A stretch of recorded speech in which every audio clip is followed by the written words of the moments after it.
Hello everyone, this is Tuhin Banik from Thatware, and today we will be discussing about keyword research and how to make the best use case of keyword research for your SEO and some of the important tools to measure that. So first of all, let us understand what is keyword research and why is it important for SEO experts to begin their SEO journey by doing a keyword research for a website. First of all, keyword research is nothing but just a research about the search terms which common peoples or users like me and you searches on like search engines such as Google or Bing or DuckDuckGo or Yahoo for like doing any of their search operations such as like buy phone near me or buy XYZ on this location, or in fact I am looking for this.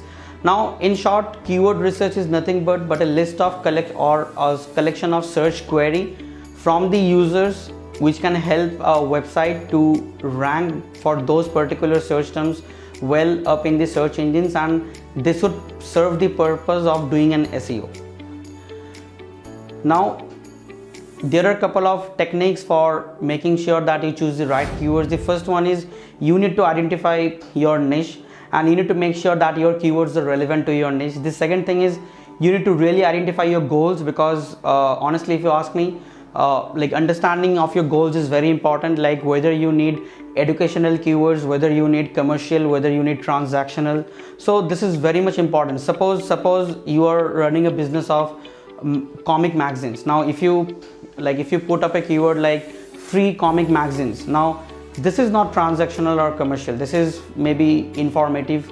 Now suppose if you are looking for buy comic magazines, so this is something transactional. Suppose you are looking for wholesale comic magazine sellers, now this is something for commercial. Or suppose you are looking to how to make a comic book, now this is an educative. So you need to really understand your goal, and accordingly you need to like list down your keywords, because this is very important for initiating your search journey. Now we'll be discussing about some of the key factors which you should keep in mind while doing the keyword research. The first thing is you need to identify your primary keyword, which we also name as the exact match keyword, and these keywords have high competition in value and they also have high search volume, and they tend to provide or acquire more traffic for your campaign. The second thing is you need to identify some seed keywords. Now seed keywords is all about synonyms of the keywords, because Google nowadays uses AI algorithms such as rank brain optimization, or there is Google Hummingbird algorithm, and there is Google Smith algorithm, BERT algorithm. Now the purpose of all of these algorithms is to make sure that your intent is well purposed on the search engines, and due to which you need to use synonyms of the keywords. I would not say LSIs, because LSIs might be irrelevant, but you can make the guess. Like for example, if you are like working for optimizing a mobile store, then you can do things like repairing of your mobiles or mobile phones under XYZ budget. Now like there would be a lot of synonyms of the keywords which you can really make use for your campaign. Now the next one is long tail keywords, and like if we speak theoretically, long tail keywords do have the less search volumes compared to the seed keywords or the primary exact match keywords, but long tail keywords have been tested and proven to contain the maximum intent which is driven by the users. Because suppose I want to go for an holiday, or I'm looking for a travel partner, or I'm looking for a travel agency. Now any how to, any why, or anything which raises a questions, which raises an extensive length in query is triggered, and this is known as long tail keyword optimization. And long tail keyword is very important because this satisfy the intent of the searcher's journey and also satisfy the query versus the website. Now long tail keyword can be used on H1 tags, they can be used on the body paragraphs for optimizing, they can be mostly importantly utilized in the FAQs or in the PPA, or people's also asked, because these are very important for optimizing for the long tail keywords. And last but not the least, we do have some recommended tools for performing a keyword research.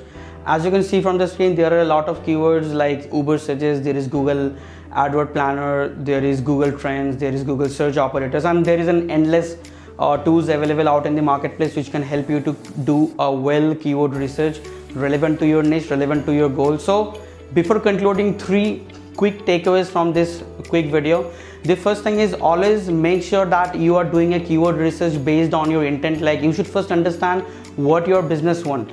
Are you want to educating your person? Do you require some commercial setup? Are you requiring some transactional activities? You are doing some informative study. So you need to be really clear on your goals. You need to find relevant keywords from your niche. And last but not the least, even though the search volume for long tail keywords is lesser, but always utilize long tail keywords as much as practicable for your campaign, because long tail keywords tend to improve the intent, and intent driven SEO is the new SEO, because Google nowadays is using AI driven algorithm for satisfying the intent of the customers. So thanks for watching. Hello everyone. Ever wondered if you are developing a proper SEO strategy, then building a tons of backlinks, having a proper on-page SEO score, or even having the greatest technical advantages is of no good if you do not have a proper site architecture for your campaign. So in this episode, we will be discussing on some of the best practices of maintaining your site architecture and few guided tips which can enhance your chances for getting a proper visibility for maintaining your site architecture of your website. So now let us first understand some of the key benefits of having a proper site architecture. The first one is that having a proper site architecture can make sure that your crawl budget is not getting too much wasted. The second thing is the link equity would be diversified, and the link equity can also be properly maintained within the site architecture. The third thing is that the chances of getting the search visibility or the SERP visibility gets enhanced by maintaining a proper site architecture. And last but not the least, having a proper site architecture can keep you away from the headaches from unnecessary issues such as index bloat, crawl budget, or any kind of added JavaScript or any kind of technical issues. Now let us understand some of the best practices which one can utilize for maintaining a proper site architecture. So the first option is using a flat model, or known as flat site architecture. So basically the concept is very simple. You just need to ensure that you have a proper hierarchy of your website, just like your home page, then the top level navigation pages, then the secondary navigation pages, and then the category pages.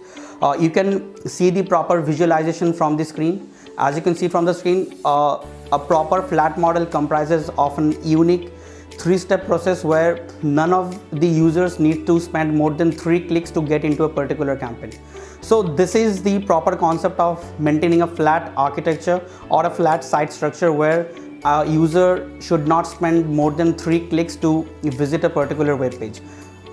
Wondering what is the benefit? So the main benefit is that this would reduce a lot of index bloat, and this would also preserve a lot of the crawl budget, which can make sure that your site is getting a lot of added advantages when it comes to search visibility. The second best practice is to have a proper category pages labeled out. Suppose you are running an e-commerce campaign with thousands of pages. In that case, you need to quietly label your pages properly with your respective categories, just so that none of the pages interlink or crossover with each other with any of the multiple categories. In other words, suppose you have a category of shoes and you have a category of an apparel. So both of the categories should not have a crossover, in which case a proper pillar structured content can be maintained and your silo form of architecture can be satisfied.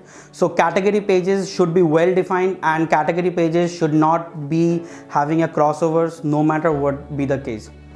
The third important best practice is to keep the URL structure simple, and in fact I'm repeating, as simple as it may sound.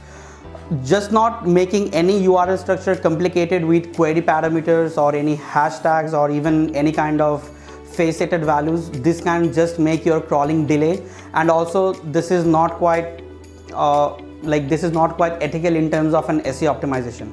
So the URL structure should be very simple and precise to what the topic is actually discussing. This can make sure that your entire website is having a valid URL architecture, and this can help spiders or web crawlers to crawl a website in a properly and fashioned manner.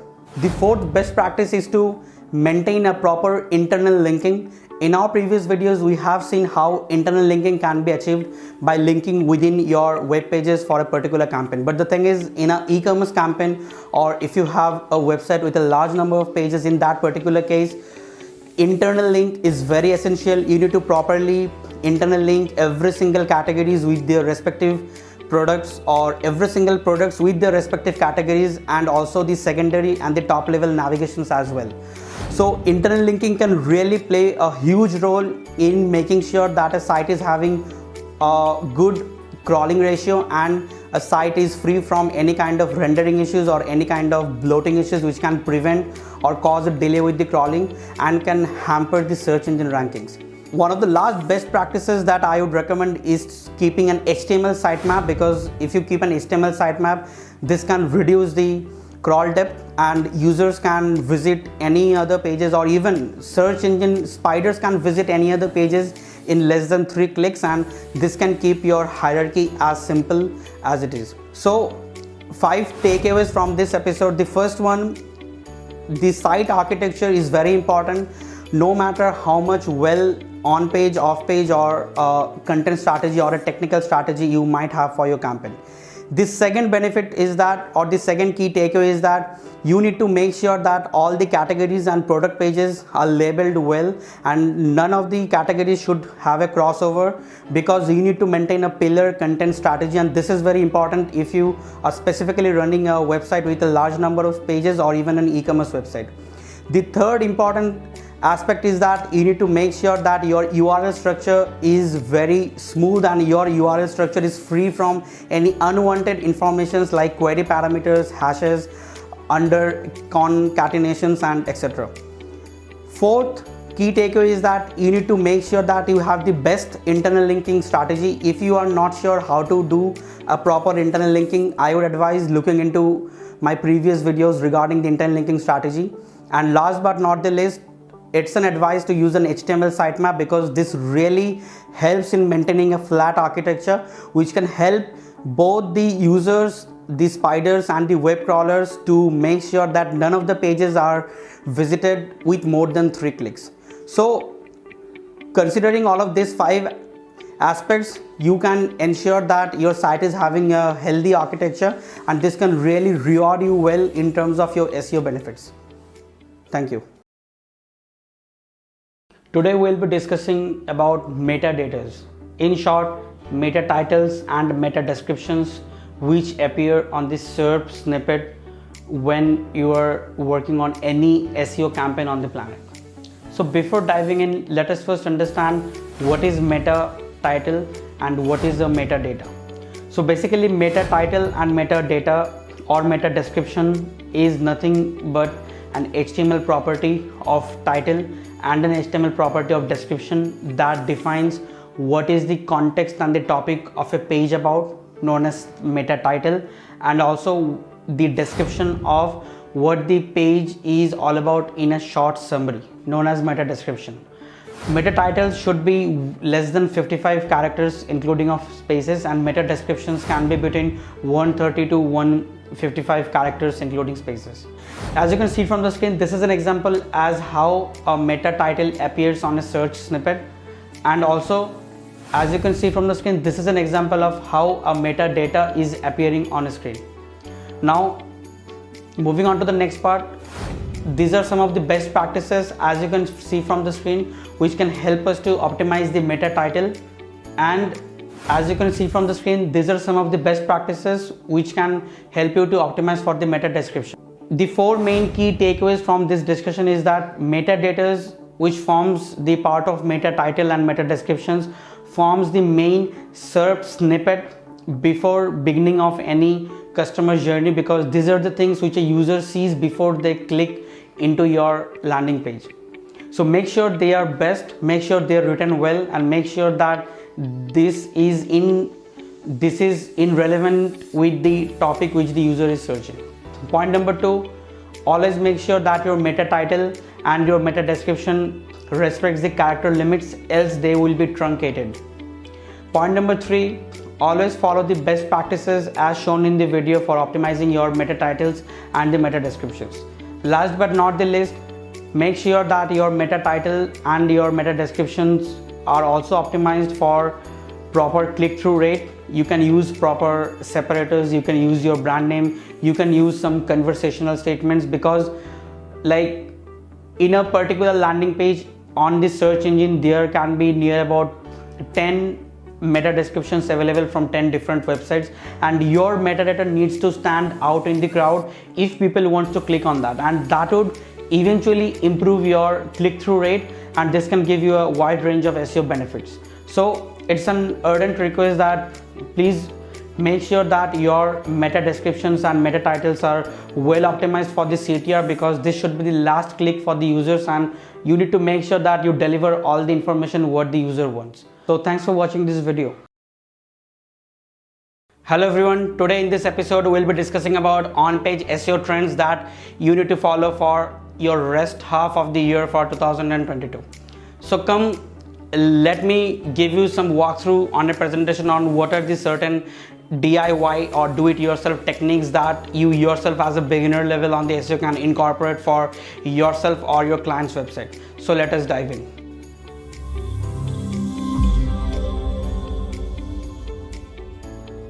As you can see from the screen, we will be discussing about 15 on-page SEO trends that you can leverage in 2022. The first one is you need to publish high quality content. One of the reasons, because since SEO has shifted more towards semantic search, which means that you need to specify your buyer's persona and also the intent of the search query. Hence, you need to satisfy the EAT or expertise, authority and trust signals. Hereby, publishing a high quality content is always the right option. Make sure that you optimize the pages, titles and meta descriptions from time to time. Google always loves fresh data which they want to provide to the users from time to time, and make sure that these are short, and also your proper brand focusing is there on every metadata, because this is very important to boost up your CTR and other available metrics. Then optimize the on-page content. For instance, you can use Yoast SEO if you are using in WordPress, and you can try to achieve a green readability analysis score and also green SEO analysis. But the thing is, if you're not using a WordPress, then you can perform a lot of short hacks, such as implementing proper keyword and a variation of keywords throughout your content by including proper internal linking strategy, by utilizing a proper H1, H2 tags, by doing a good amount of anchor text optimization, and also embedding a structured data or a schema markup. So these all things would make sure that your page is highly optimized with the essence of the basic protocols of on-page SEO. Then you need to choose a combination of both short and long tail keywords. Just as I told you that semantic SEO is the new technology, hence if you're using an exact match keyword only, the competition would be tougher, and if you're using a low competition keyword, then you would not get adequate amount of search traffic, because the search volume would be lower. Hence, you need to use the combination of both short and long tail keywords that can not only justify the intent but also can give you a push, satisfying the hummingbird and RankBrain algorithm update. Now you need to focus on the readability or the content formatting. So 5 short steps is write short sentences and short paragraphs, use descriptive headings, use a large enough font, avoid using big words, and write as you speak. And the 5th point is very important, because you need to make sure that your content is naturally flowing, and that should not sound that you are writing for bots. Rather, your purpose should be to write for the users. Then images and other multimedia elements should be well embedded and should be optimized, because improper optimization of images or other multimedia such as videos, presentations or images can lead to high page load sizes, and that can disrupt the SEO journey. Hence, they should be minimized, compressed, and should be optimized from time to time. The URL optimization procedure should be one of your go-to strategies, because the URL should be short, precise, and should be without any stop words. In fact, I have put a link down in the description where you can see our previous videos regarding URL optimization to get more limelight on the same. Then comes the internal links and the external links. So in short, your content needs to be having both the balance of internal links so that your page can connect to the other pages for making a link diversification, and your site should also connect it to a high value external link so that Google can pass information on what your page is speaking about. You need to make sure that your page loading speed is quite good. As you can see, our scores is quite healthy, so make sure that both the core web vitals and the page speed performance scores is up to the mark.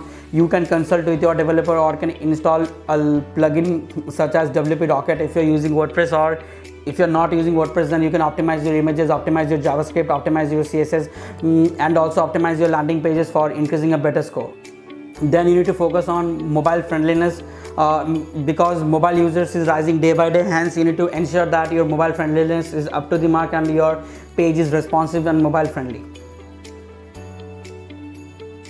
Last but not the least, make semantic markup your priority, because having a proper schema markup can put a good vocabulary into the search engine's knowledge base, what your content is trying to speak and what information it is giving to the users. Hence, having a proper schema markup that speaks the detailed information regarding the videos, products, images or service or offerings of your business can be highly important, as that can help you to get an edge over your competition.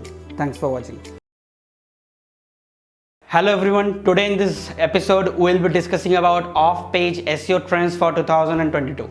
So guys, I'll be explaining and walking you through some of the most common yet important off-page techniques that you can incorporate if you are into the beginner level of your SEO journey. So come, let us get started.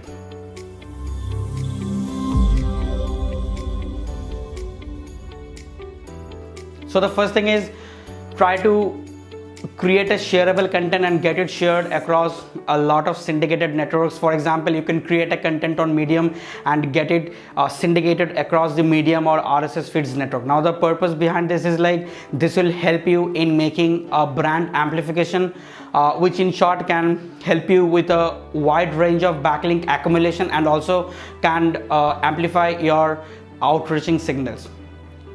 The next thing is outreach to your influencers. In short, you can do an healthy outreaching activities, and you can also take some of the advanced help of certain strategies like the Harrow strategy or the skyscraper technique, which means that you can reach out to some of the influencers or some of the you can say like some of the authoritative peoples on your space by creating a better content and reach out to them for linking back to your website in exchange of some pieces of information. So a healthy outreach can help you increase your referring domains and also can give you an ultimate push to your backlink agenda. Then you can contribute as a guest author, like you can contribute as a guest author by providing a good amount of information to anyone who is looking to consume a particular information with the help of guest posting or guest author. But make sure that the website is not spammed, and whatever you do that have a relevancy in significance to your niche or your brand.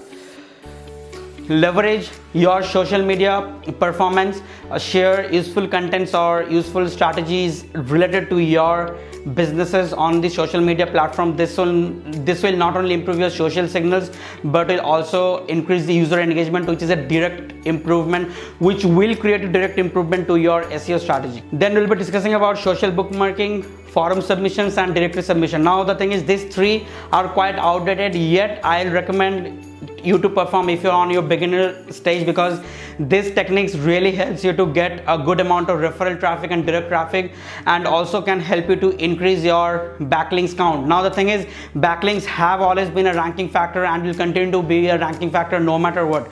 I know Google never tells you the same, but this is a fact. Backlinks act as a voting signal, which is a direct proof that the more the number of healthy backlinks you have, the greater is the chances for you to appear high on the rank. But yes, the condition is don't spam, and make sure that you are providing useful information while doing a social bookmark submission, a forum or a directory submission. Then you can engage on article submission or Q&A submission, such as getting actively engaged in Quora, or also posting useful articles on Tumblr or on hub pages, by which you can link with any particular keyword directly to your target landing pages, and that can instantaneously boost your keywords well up high in the search results. And at the same time, getting engaged in Quora for a Q&A sessions or on Ask FM for Q&A sessions can actively increase your engagement as well. Our next part is entirely onto the creative submissions, wherein you can utilize images, videos and infographic for your submission purposes. Create useful and totally relatable videos images or infographics in synchronization with your brand or services or products, and share them on video sharing, images sharing, or infographic sharing websites. And this can not only make a good brand presence for your website, but at the same time can also amplify your brand's outreach, and also can level up your referring domains, referring IP, and backlinks count as a whole, and can give you the ultimatum push for your entire search engine SEO strategies. Last but not the least, you can focus on document sharing, web 2.0 submission, and press releases. So as a part of your content strategy, you can utilize this content submission off-page technique to make sure that you are sharing healthy contents into the web 2.0 platforms, to make sure you are reaching out to the journalist for exchange of your business interviews or your business white papers in high level press released websites or media websites. And last but not the least, you can also exchange document with document exchanging websites as well, in return for a backlink, and also in return for a brand value linked anchor text, because whenever you link with these websites with the help of an anchor text, that anchor text becomes triggered into the search engine's eyes that you are trying to communicate that your entire website is all about that particular topic. And with the help of these off-page trends, your entire backlink or off-page SEO activity would likely to be leveraged up. Last but not the least, a bonus tip is about GMB. Always optimize your GMB, because that can also help you to attain a 3-pack optimization. I have put the link in the description where I have made an exclusive video on how to optimize for 3-pack or your local SEO. Thanks for watching. Today we'll be discussing some of the top trending technical factors for 2022 that can be helping you with your SEO journey on the technical SEO spectrum. So let us dive in.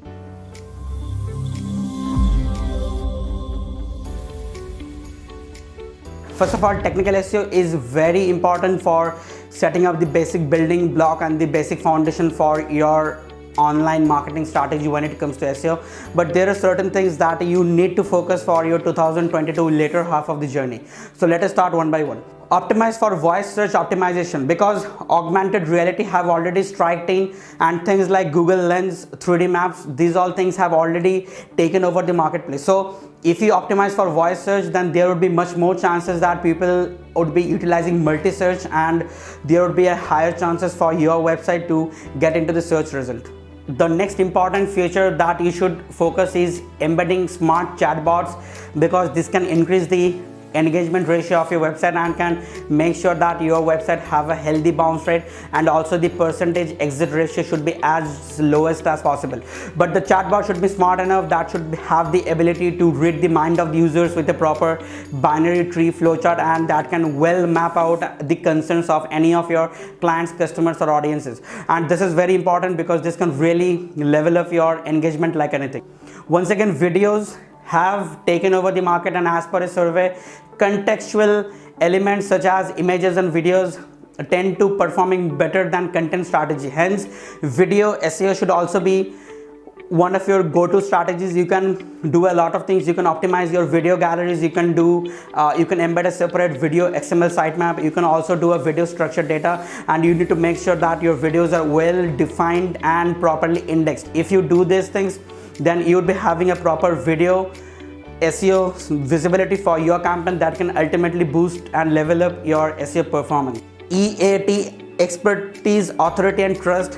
This particular algorithm is nothing new, but this is likely to continue for more years to come, because Google is continuously focusing on high quality content and pushing its limit to make sure that any content that is generated have to come from an authoritative sources, a trusted sources, and needs to be come from a verified expert. Now, if you want to do this, there are a wide range of things.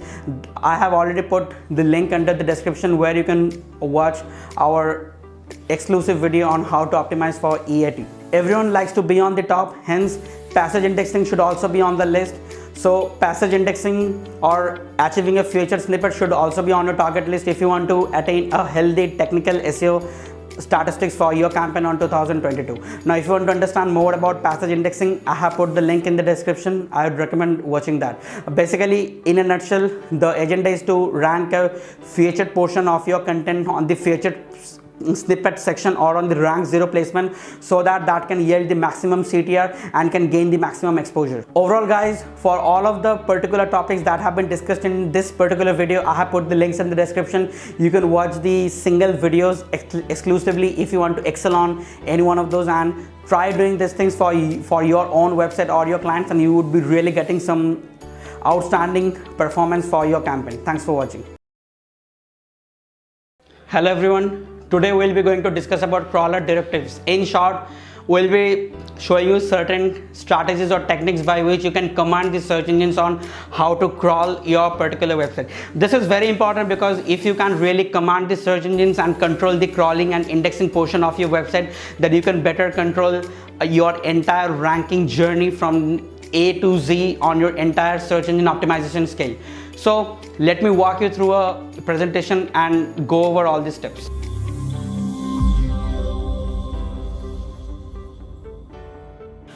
So basically, crawler directives instruct search engines on how they can crawl and index your website. And as you can see, they can instruct a search engine not to crawl, or can command to crawl or index at once, and also can instruct what links to follow or which meta directives, also known as meta tags, to crawl and etc. So basically, let us now understand what robots meta directives are. So basically, robots meta directives are often known as robot meta tags. These are some pieces of code which are instructed to search engines crawlers such as spiders that can take a proper care of your crawl and index of your website. So generally speaking, there are two types of robots meta instruction. One is meta robots tag and one is X robots tag. So as you can see from the screen, these are certain of the parameters you need to be aware of, and each of the parameters have certain functions, as you can see. Now in this particular segment, we'll also discuss a short about robots.txt file. So basically, in short, robots.txt is a certain file that can instruct search engines on the crawlers or navigation of a particular website. This is a small file that is to be done on .txt format and needs to be uploaded in the root directory. For example, if your website is robotsrock.com, then your robots file should be robotsrock.com/robots.txt. Now there are certain parameters, like you can use the command of disallow, allow, user agent and etc. to determine the condition for the crawling. However, I'll put the link in the description. We have made an exclusive dedicated video on robots.txt, and that would explain more in-depth topic which related to the robots.txt segment. Last but not the least, let us understand the basic difference between robots.txt versus meta robots instruction. So it is very critical and I think irrelevant to distinguish between the both, because first of all, they can do the same thing up to a certain extent, but there is one significant change. For example, for the robots.txt specifies how the pages should be crawled, and it's more like a suggestion for search engines on how they should process. On the other hand, robot meta directives are more specific instructions for crawling and indexing your website. So in short, one is possessive instruction and another one is a passive argument which can control the overall instructions of crawling and indexing commands for your thing. Thanks for watching. Hello everyone. Ever wondered why search engines can show rich snippets or rich texts on a particular search engine results pages, like reviews or site link extensions or even knowledge graph as a whole? So there are concepts that you can use an XML sitemap for making sure that a particular web crawler understands what is associated on a particular URL. You can make use of various forms of tags like the alt tags or the H1 tags or the title tags to make sure that search engines understands what a particular page is all about. But have you ever wondered what might be the factor which can help search engines to understand the vocabulary behind a particular page, or even to understand the context behind a particular page? So this can be made possible with the help of schema, or commonly known as structured data. So in this episode we will be discussing about structured data or schema. Now before moving further into this topic, let us first understand with some real-time presentation on what actually are the types of schemas and some of the briefing associated with each of them. As you can see from the screen, there are various types of schemas such as article, blog posting, breadcrumbs, event, FAQs, how to, job posting, and as you can see from the screen. So let me explain one by one. The first one, article. So the article schema is all about what type of information your particular content have regarding a particular article. This second schema, blog posting, this is a type of a schema which can depict every single parameters when a blog optimization or a proper blogging happens. The next schema is breadcrumb. This can contain information regarding the breadcrumb navigations, or you might can also include the faceted navigations if you are using an e-commerce campaign, or if you are using any filters for filtering out your products. The next schema is event schema, and this can be used by any event management companies or by any landing pages where an event might be happening, and this can contain additional pieces of information regarding a particular event like durations, date, time, and etc. Then there is FAQ page, and this is one of the most important schema, because with the help of this particular schema one can make sure that a particular website ranks in the people also asked, and also this can have a greater chances for ranking in the featured snippet. So FAQ is nothing but frequently asked questions, where people can just make use of short questions and answers to educate the search engines on what the page is all about. So as goes for how to schema as well, which is similar to the FAQ schema. The next one is job posting, where this can be used for any job portal based websites or any recruitment based agencies. The next one is local business. So in short, local business and organization and person, these three are relatively similar schemas, where each of them contains information as the name suggests. Suppose you are having your own portfolio, in that case you can use a person schema. Suppose you are part of an organization, you can use an organization schema. Or suppose you are running a local brick and mortar startup or a brick and mortar company, in that case you can use a local business schema. But each three of them have equal significance. The next one is product and recipe. So product and recipe are also equivalent, where for any recipe based websites all the recipes can be included, and also for any product based websites all the product details and the specifications can be included, including label number, item numbers, selling point, MRPs, and etc. The second last schema is video, where if a particular website is having a large number of videos, then a proper video schemas can be enhanced and a video schema can be embedded.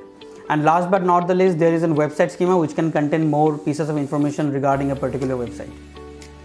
So now let us go further and let us understand what is RDFA, microdata, and JSON LD, because these three are the key aspects of any schemas in order for them to code. So starting with RDFA. So RDFA basically stands for Resource Descriptive Framework in Attributes, and this is basically a form of code that can be added to any HTML or XHTML and XML based document. And basically RDFA contains a various amount of data types, as you can see from the screen. Then there is microdata. So microdata is a bit upper level of RDFA, in which microdata comprises of many item properties, and you can literally specify a lot of the item properties inside a microdata.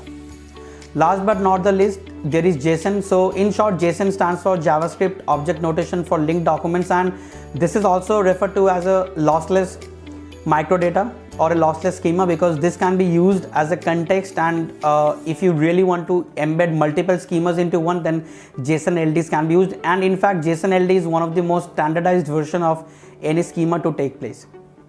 As you have seen from the presentation on screen, that there are various types of schemas which are not limited to on their particular use cases, but are mostly used on a wide variety of cases. And alongside, there are mostly three types of ways by which a schema can be coded, namely microdata, RDFA, and JSON LD. So in short, microdata and RDFA schemas were used in Web 1.0 and also in the previous search engines like Yahoo, and even like previously when Alexa was there at that time, but now I think Alexa have been stopped since 1st of May 2022. So the most commonly used schema markup language for any given website these days is JSON LD. There are three top reasons behind the same. The first thing is JSON LD is a lossless structured data, which means that if you kind of migrate your websites, the data, there is lesser chances of your structured data getting lost. The second thing is you can embed and you can include a wide range, in fact innumerable structured data into a single structured data. And last but not the least, JSON-LD can comprise and can support a wide variety of schema as seen from schema.org. So schema.org is a organization which comprises of millions of structured data that one business owners can use based on their particular business, and JSON-LD makes that thing happen and makes it easier for people to integrate that into a particular website. Now let us check how one can really generate a particular structured data. So generating of a schema code is really easy. As you can see from the screen, there are various sites like microdata.com, there are various sites like schemagenerator.com, and from all of these websites you can really generate a lot of healthy schemas. But still, it's my advice that if you can code your own schema, that is always the best choice. If you are unsure what would be the code structure, you can always visit schema.org. You can type what type of schema do you require, and you can take the code structure from that, and then you can do an A/B testing. Now you might be wondering how we can validate the schema, whether that is correct or not, or how you can test if the schema is correct for the using. In that case, you can use two of the available open resources from Google. One is Rich Snippet Testing Tool and another one is Structured Data Validator, which are both have been introduced by Google in the late like couple of years back. And the most important part is that you can copy paste your entire JSON-LD code right there, and you can simply validate, and if there is any errors, warnings or notices, that would clearly showcase what type of errors your schema is having. So it's always advisable that you can definitely check or validate your schema before implementing, because a schema having an error can be disastrous for your campaign rather than not even having a schema. Now let us understand what are the actual benefits of having a schema. But before diving into that, let us make sure that you understand three main concepts. The first thing is schema is not actually a ranking factor, but rather schema enhances a content by giving it a rich snippet optimizations, such as feature snippet, appearing in the knowledge graph, having reviews, ratings, having rich contexts such as site link extensions, author names, and so on. But the thing is, schema itself is not a ranking factor, but rather this helps search engines to understand more about the context of your website, and this can help search engines to understand how search engines can make the best utilization of your available resources in front of the users. Now coming back to the topic of benefits of schema. Now there are wide benefits of schema, as you can see from some of the examples shown on the screen. Like schemas can help you achieve a knowledge graph, schemas can help you achieve a proper site extension, schemas can even enhance your search engine result page visibilities with rich contexts, and so on.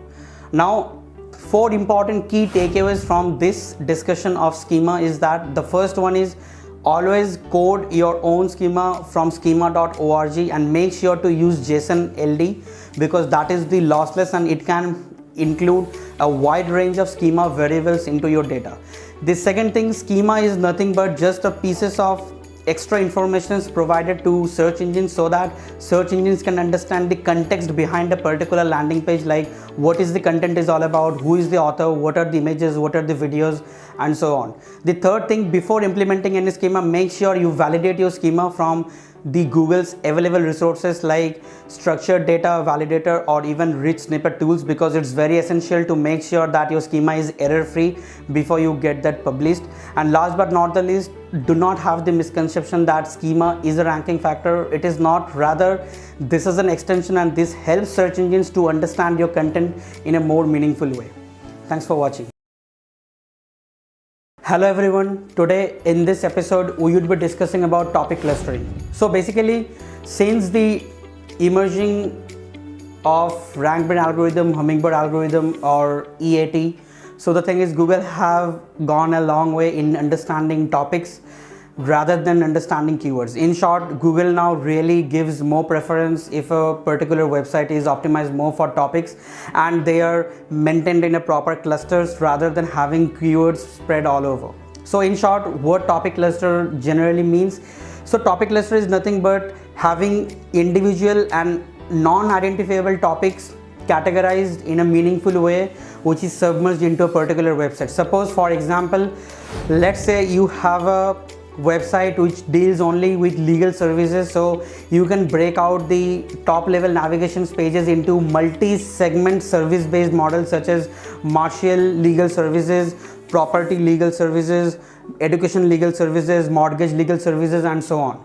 So in the eyes of Google is saying that you are trying to maintain a proper hierarchy and you are trying to maintain a proper pillar page strategy where every single categories or every single service model only speaks about a certain topic groups, and in this way Google can clearly identify and understand the context behind your entire ongoing optimization, and Google definitely rewards you well for this semantic strategy. So yes, you heard that right, this is a semantic strategy as well, because this helps you to make sure that you have proper pillar pages segmented well in a meaningful way so that there is no crossovers, and also this reduces the chances of cross domain canonicalization and also cannibalization or pogo sticking as well. There is another thing, there is also tier 2 clustering as well, which means if you further dissect or segregate your tier 1 first topic cluster. Suppose, let's understand with an example.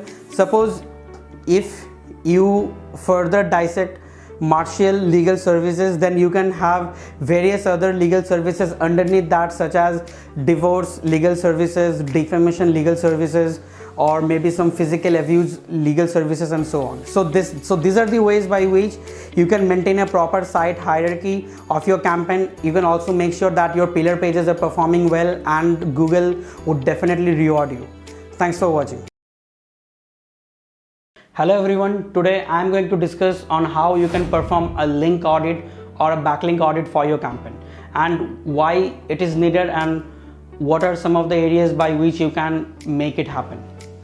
So let us first understand what is link audit. So basically every website can have an n number of backlinks or can have an enormous amount of backlinks. Now you need to make sure that these backlinks do not come from irrelevant sources. The backlinks are not spam in nature. The backlinks are not causing any toxicity in your campaign. If you do so, then Google might lead you into a penalty zone and your campaign can get a decline in organic traffic and also in organic ranking. So it is advisable for every SEO experts that they should conduct a thorough link audit for their campaigns using the available tools as shown in the screen. So you can use all these tools, as you can see from the screen, for your link audit purposes, and with the help of link audit you can minimize your spam score, you can minimize the chances of toxic level, and also you can minimize the chances of getting a penalty into the Google. When conducting a link audit, you need to keep in mind of a numerous amount of checklists. Some of them, as you can show from the screen, starting from link velocity all the way up to the bottom. These are the checklists which you need to ensure while conducting a link audit from the tools that I have just shown. One of the main factors which can help you in conducting a good link audit is understanding what your spam score is. Now, if you ask me what is a spam score, so spam score basically is a percentage out of 100 which shows how much spam your link is compared to your overall collection of your backlinks. For instance, if suppose you have 10% spam score, which means that 10% of your overall backlinks are spammed. Now Google's recommended guidelines obviously is to keep as low as possible, but industrial experts believe that if it is within like 7%, it is good to go. But it is my recommendation that keep it as low as possible. For instance, our campaign contains 2% spam score, and this is good. So now the thing is, for understanding why spam score can lead you into a penalty, so you first need to understand what is the purpose of search engines. Now search engines like Google, Bing, DuckDuckGo, and etc., their main purpose is to show relevant and useful links or resources in front of their users. Now if a particular campaign can have a bad spam score, that means that much of the backlinks or the authority which they have gained are from spammed websites, and they are leading into a negative user experience. And if Google finds, or if search engine finds that there is a negative user experience going on, then they are bound to give you a penalty that can lead to drop in ranking, drop in traffic, drop in search visibility, and your SEO entire structure would be totally destroyed in seconds. So spam score should be limited, as spam score should be reduced as much as practical. Now there is just one solution to prevent that, that is using a proper disavow from time to time. Now disavow is a feature that can be found on every Google search console, where you can make a list of all of the spam backlinks. Now just to add few points, spam backlinks can be identified by three sources. First thing, you need to make sure on what low profile the backlinks are coming, like if some backlinks are coming from less than 10 DA authority websites, or if some backlinks are coming from zero organic traffic websites. Point number two, the backlink site should be relevant to the niche. Point number three, the backlink site should not be spammy itself, like it should not be like from any guest commenting platform where there is n number of different other commenting. So once you identify all the backlinks, you can make a list of all the backlinks in a disavow.txt file, and then you can upload the file on the disavow section of the search console, as you can see from the screen. And from there you can click the disavow and your entire link collection of the spam backlinks can get disavowed by the Google. So it is my advisable recommendation that you can perform this every 21 days, because this can help you to keep your link profile healthy, and this would make sure that you are not getting any penalty in the Google. So 3 takeaways from this episode. First one is always perform a link audit. Make sure there is no spam score. Even if there is a spam score, try to make it as low as possible, below 5% if possible. Point number 2, use disavow function, because this is what can help you to make sure your spam is controlled and you can get rid of all of the negative backlinks which you have earned. Point number 3, always build well, good and relevant backlinks to your niche. This can help you in prevention of spam backlinks in the near future. Thanks once again for watching this episode. Hello everyone, today in this episode we'll be discussing about content syndication. So as the name suggests, content syndication is about syndicating your content on multiple platforms. In other words also, which means that circulating your exact copy of your content across multiple third-party websites. Now the thing is there any benefit of doing the same? So the answer is yes. So content syndication can have multiple benefits for your campaign. I can name a couple of them. The first one is you can get a tons of referral traffic, you can get your new email subscribers, you can amplify your brand, you can reach out to a wide range of your audiences, you can grow your brand presence, and there is thousands of other benefits out there. But the main thing on today's topic is how content syndication can be done and how does this affect SEO and how this benefits SEO. So let us start one by one. The first thing is how content syndication can be made possible. So the first thing is content syndication can be both paid and can be organic.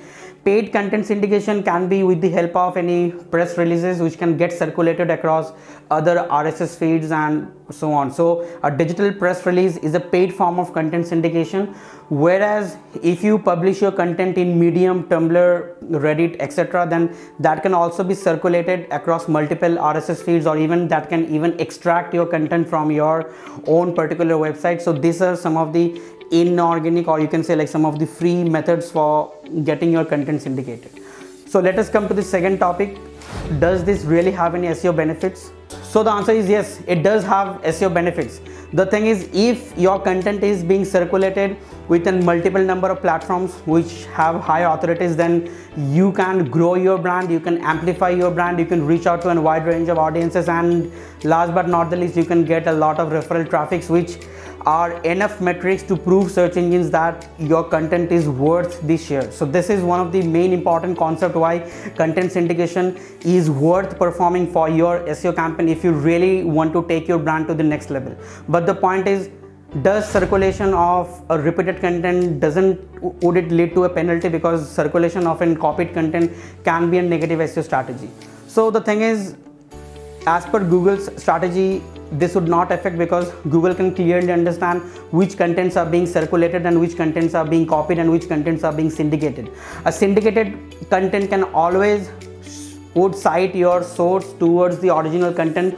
For example, if you syndicate a content from medium.com, then Medium would always cite the original source that is towards your website with a backlink, and Google is smart enough to understand that this is a part of a content syndication and you are trying to take it to the next level of your content optimization strategy. So Google would definitely reward you, but keep in mind, this should not be some scrape content and copy pasted elsewhere having low authority website. If that is the case, then Google might leave you into a penalty stage. Last but not the least, what exactly are the main benefits of content syndication in SEO? So a shortest answer is you can gain a lot of traffic and you can gain a lot of brand visibility, and together both of the metrics are very essential for gaining a good amount of search authority in your SEO strategy. Thanks for watching. Hello everyone, today we'll be discussing about some of the outdated SEO practices I think which one should avoid, particularly if you're working on an enterprise level of the SEO thing for your clients. So let us get started.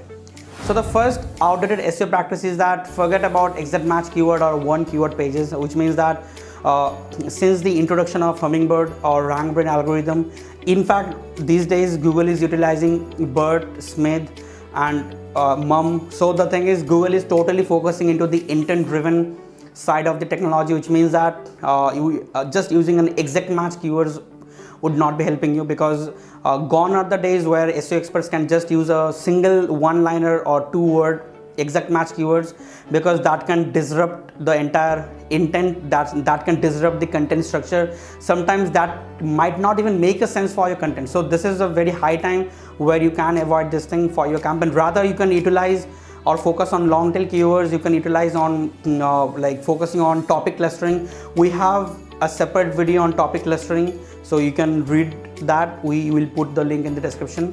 And most important thing is that make the content as natural as possible, because Google is now very smart enough to understand what topic you are likely to rank for and what is you are aiming and providing a value for your users. Our second outdated technique, which I'm going to name, is keyword density. So the thing is, like 5 to 10 years back, SEO experts used to have a concept that the density of a keyword should be between 1.5 to 2.5%, or some even claims that this should be within 3% and etc, etc.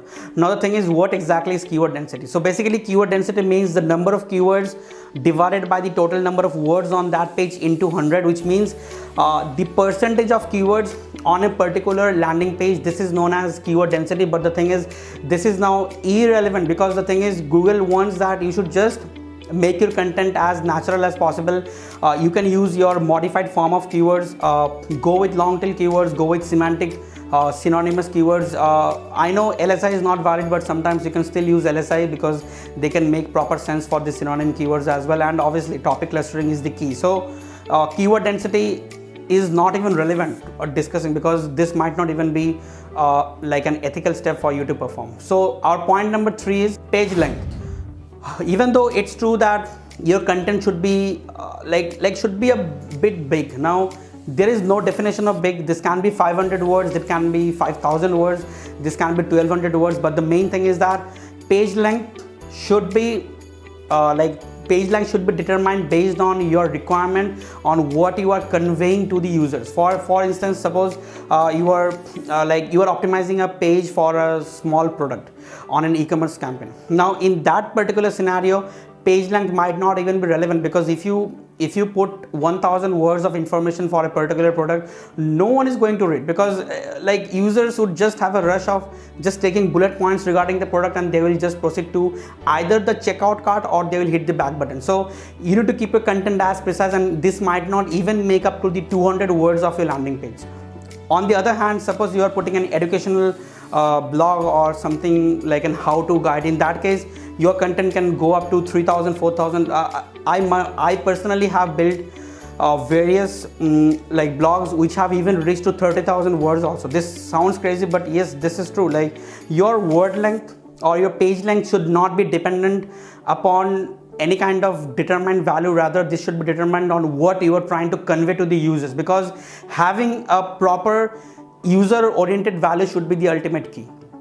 The next outdated SEO practice is PBN, or in short, private blogging network. Now the thing is, you can find various guest post providers or PBN providers from Fiverr or from Upwork for like cheap rates, like $100 or $200. But the thing is, that is PBN safe? The answer is this cannot be, but it is better to avoid, because Google can really have a track back, and if they find that you are building an entire network of blogs from an expired domains and you are trying to create a link farm, then your campaign might be in a risk position. So it's better not to take a risk. Rather, you can utilize a healthy outreaching procedure. You can reach out to important prospects using a skyscraper technique. You can build healthy backlinks from authenticate sources that can give you a better benefit rather than just trying out PBN, which is both expensive and both risky in nature.